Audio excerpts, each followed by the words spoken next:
Welcome back to Tech by Pike. Today we're going over the benchmarking results of the MSI GF66 Katana gaming laptop.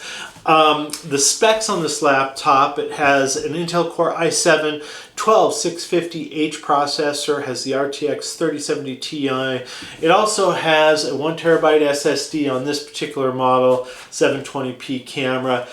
There's a couple red flags about this particular model that I talked about during our unboxing, which we posted that video out on YouTube a few weeks ago, and it was around the screen wobble. And I don't know if you can see it or not, but when we opened it up, it definitely had some screen wobble. And while I was typing during our benchmarking, I could definitely see this thing wobbling a little bit. Now that might not be a big issue for you. For me, it was a little bit distracting, but just keep that in mind.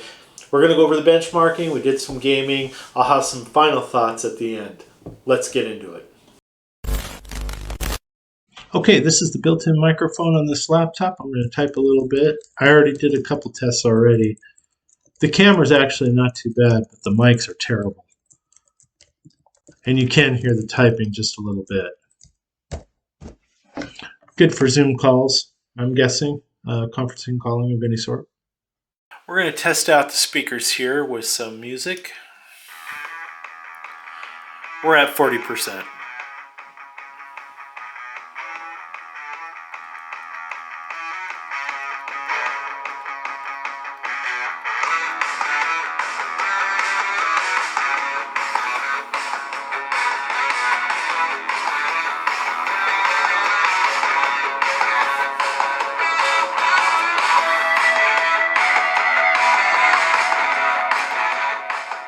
Okay, so when you get to the top there at around between 90 and 100%, you start to really feel that it's getting a little distorted, the music itself. So anyway, something to think about.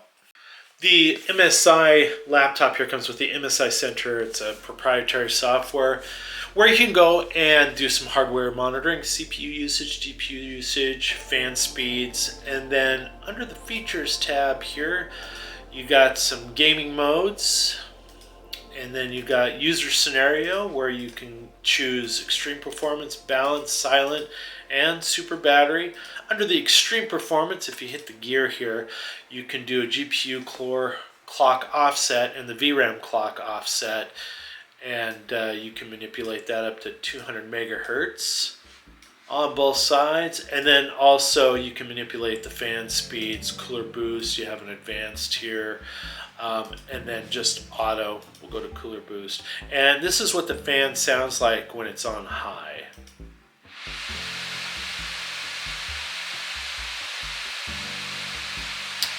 All right, we're gonna go ahead and go to balanced.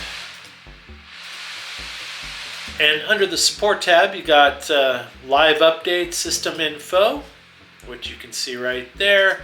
And then some knowledge base, contact us for support, MSI recovery, some troubleshooting, and then forum and channel.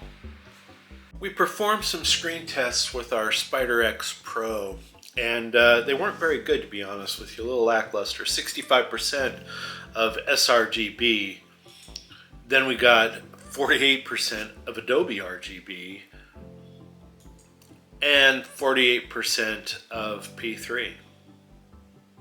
We leveraged some Cinebench for some synthetic benchmarking. CPU multi-core score was 14,353, and then our CPU single core score was 1,794.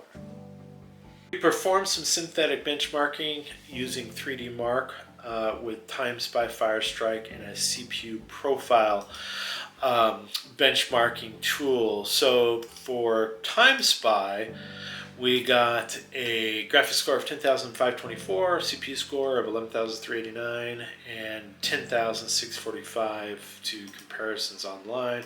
Firestrike, we got a graphics score of 28,269, and a physics score of 28,361, and a combined score of 9,632.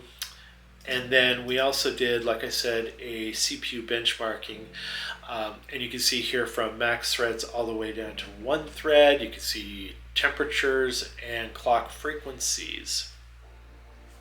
Okay. Performed some benchmarking using Geekbench 5. We started with the CPU. Single core score was 1,776. Multi-core score was 10,709. I'm just going to scroll down here real quick, and you can slow this video down to get more of these scores in detail.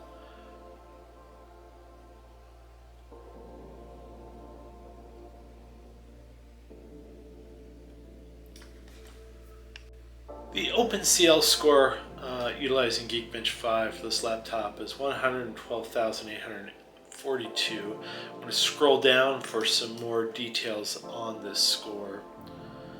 And you can slow down the video to take a closer look. Okay, we played a number of games to get some FPS scores to show you. These games were set on medium settings, and we started with Cyberpunk 2077, then Star Wars Battlefront 2, then Spider-Man, that remastered version out on Steam. For Cyberpunk, we were getting around 55 to 60 FPS on average. Star Wars Battlefront 2, we were getting 185 to 200 FPS on average.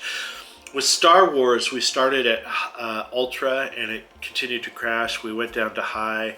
It crashed a couple of times, and so finally, once we went to medium, it didn't crash anymore, and we were getting some pretty decent scores. Spider-Man, the remastered version, we were getting around 125 to 135 FPS on average. Right now, we're running Shadows of the Tomb Raider. The game is set to high, and the laptop is on ultra settings. We're going to go ahead and check out fan speeds here.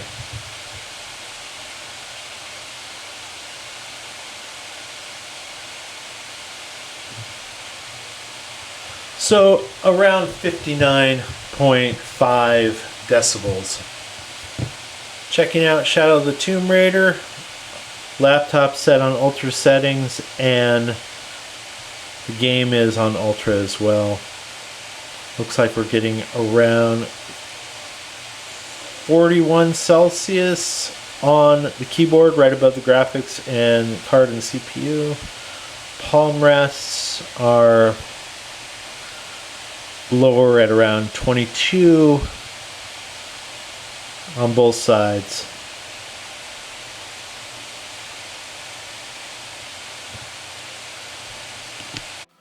So we took a number of in-game benchmarking tools from some of the games that we like to play: Shadow of the Tomb Raider, F1 2020, Red Dead Redemption, and Horizon Zero Dawn, some of the usual suspects here. And we had the game set on medium settings, the laptop was set on high settings, and for Shadow of the Tomb Raider, we got a max FPS of 262, an average of 153, and a minimum of 112. F1 2020, we got a max of 259, average of 221, minimum of 175. Red Dead Redemption, we got a max of 122, an average of 75, and a minimum of 19 FPS. And then Horizon Zero Dawn, we got a max of 81 FPS, average of 59 FPS, and a minimum of 46. So that is the MSI Katana GF66 15-inch gaming laptop. We got this laptop on the Best Buy website for about a little over $1,800. That was about a month and a half ago.